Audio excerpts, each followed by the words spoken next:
People like to believe that power can be hedged, that when pressure rises, a country can quietly step sideways, find another partner, another door, another escape.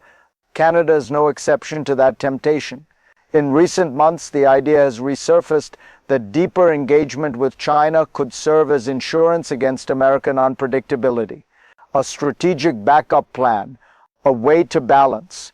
But this idea rests on a comforting illusion, because in geopolitics, hedging only works when alternatives are real, and for Canada, they are not. Geography is not a policy choice, history is not a talking point, and power once structured does not politely rearrange itself. If you want to understand why this moment matters, why betting on the wrong hedge could quietly weaken Canada rather than protect it, stay with me. Because before we talk about China, we need to be honest about what Canada is actually trying to escape. If this perspective resonates, take a moment to reflect and share it with someone who still believes geography can be negotiated. Now let's slow down just enough to define the problem clearly.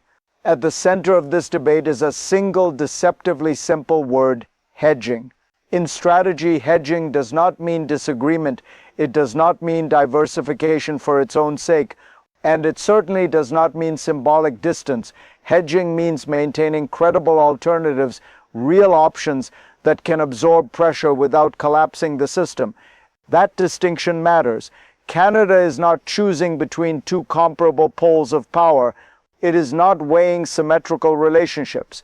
What it is facing instead is a structural imbalance, one relationship that defines its security, economy, and institutional ecosystem, and another that offers commerce but demands compliance.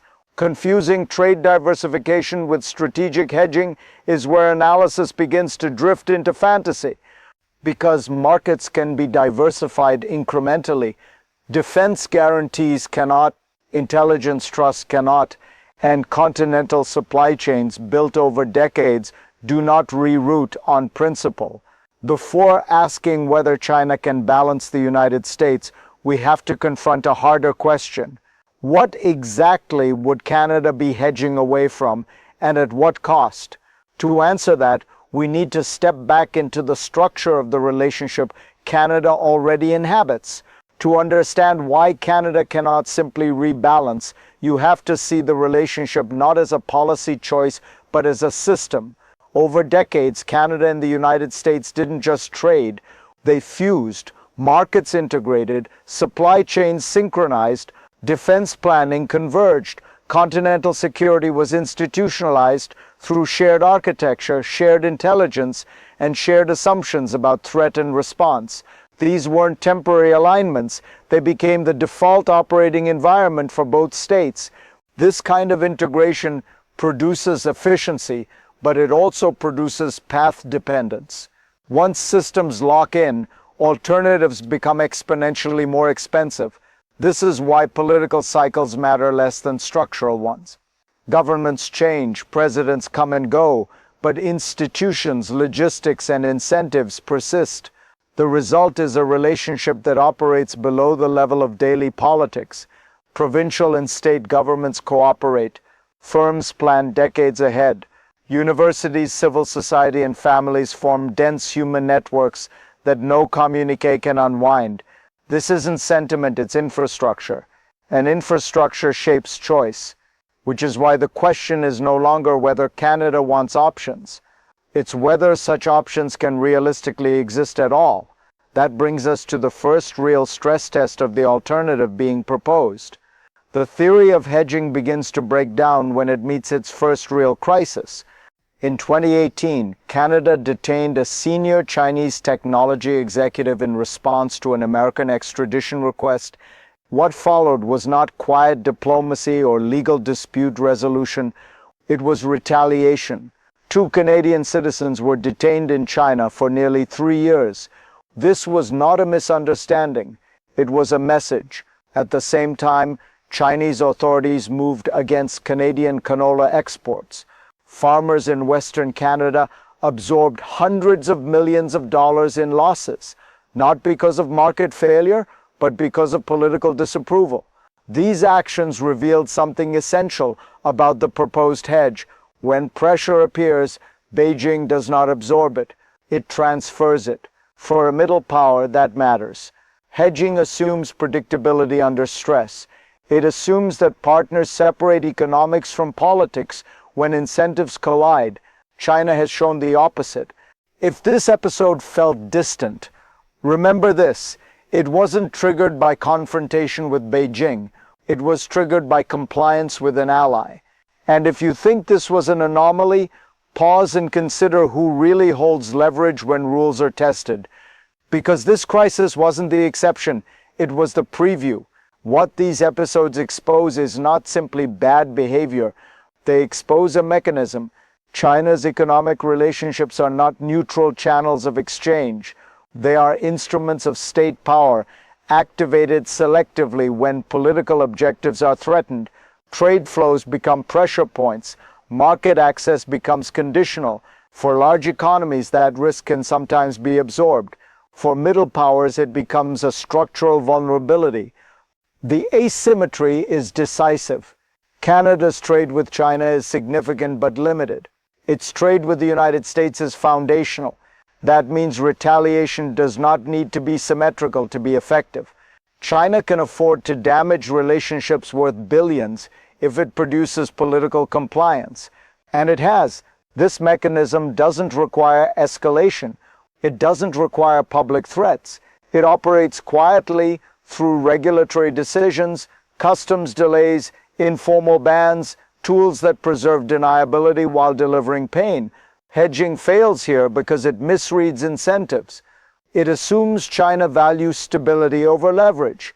The evidence suggests the opposite.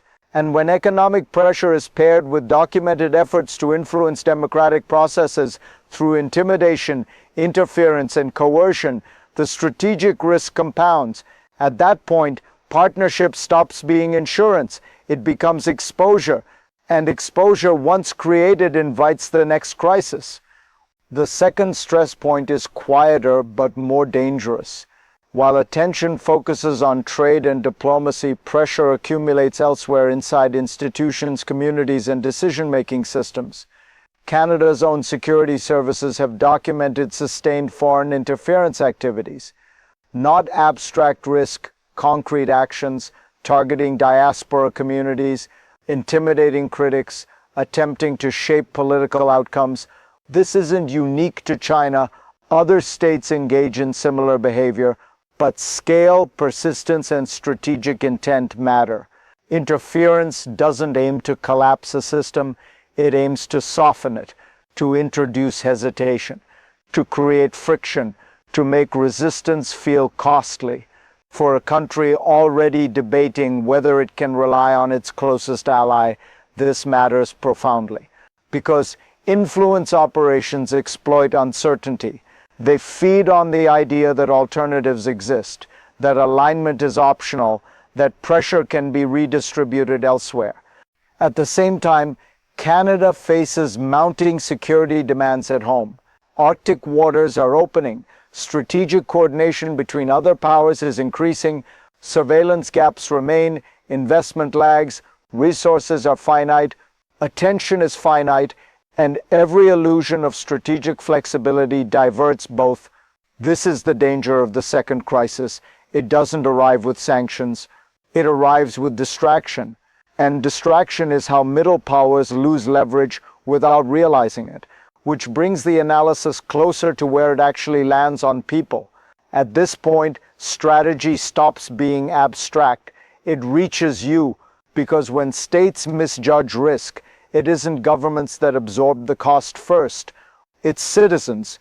You feel it when markets become uncertain, when jobs tied to export industries suddenly depend on political moods thousands of miles away, when diaspora communities are pressured into silence, forced to weigh family safety against free expression. You feel it when public trust erodes, when elections, institutions, and debates no longer feel fully protected, and when national focus drifts, spreading resources thin, while core vulnerabilities remain exposed. This is what strategic overreach looks like from the inside. Not dramatic collapse, but accumulated strain. The promise of hedging sounds reassuring, but for you it doesn't mean protection. It means risk redistributed downward. If this feels uncomfortably close to home, don't dismiss it. Talk about it. Share it, because awareness is the first layer of resilience. And resilience is what matters, because the consequences don't stop at Canada's borders. They ripple outward. What looks like a Canadian debate is in reality part of a wider pattern. Across the global system, middle powers are being tested not by invasion but by pressure. Economic coercion, influence operations, and selective retaliation are becoming routine tools of competition. The question is no longer whether states engage with China, but how they manage exposure. When Canada hesitates, others watch, allies read signals, partners adjust expectations. A country deeply embedded in North American defense and trade architecture cannot signal strategic ambiguity without consequences. Uncertainty doesn't stay local. It alters calculations in Washington, in Tokyo, in Seoul, and across multilateral institutions where reliability matters more than rhetoric. At the same time, China's approach toward other states has been consistent. Countries that challenge its positions experience pressure. Those that comply are rewarded temporarily. This creates a system that discourages collective resistance and fragments coordination. For Canada, the risk isn't isolation from China, it's misalignment with those who share its security assumptions. Global influence doesn't come from appearing flexible in every direction. It comes from being predictable where it counts. And that leads to the hardest question of all: what happens next? Because the future isn't singular, it branches. From here, Canada's trajectory divides into three plausible futures. The first is disciplined realism. Canada accepts its constraints and invests where leverage is real. Continental defense, Arctic sovereignty, economic productivity, and trusted partnerships in the Indo-Pacific and the Western Hemisphere. Engagement with China continues, but without illusions. Trade exists, hedging does not. This path is quieter, but it compounds strength. The second is managed ambiguity. Canada attempts to balance rhetoric and reality, deepening select ties with China while reaffirming alliance commitments. This delays hard choices but doesn't eliminate them. Pressure accumulates, partners question reliability, strategic clarity erodes slowly, then suddenly. The third is strategic fantasy.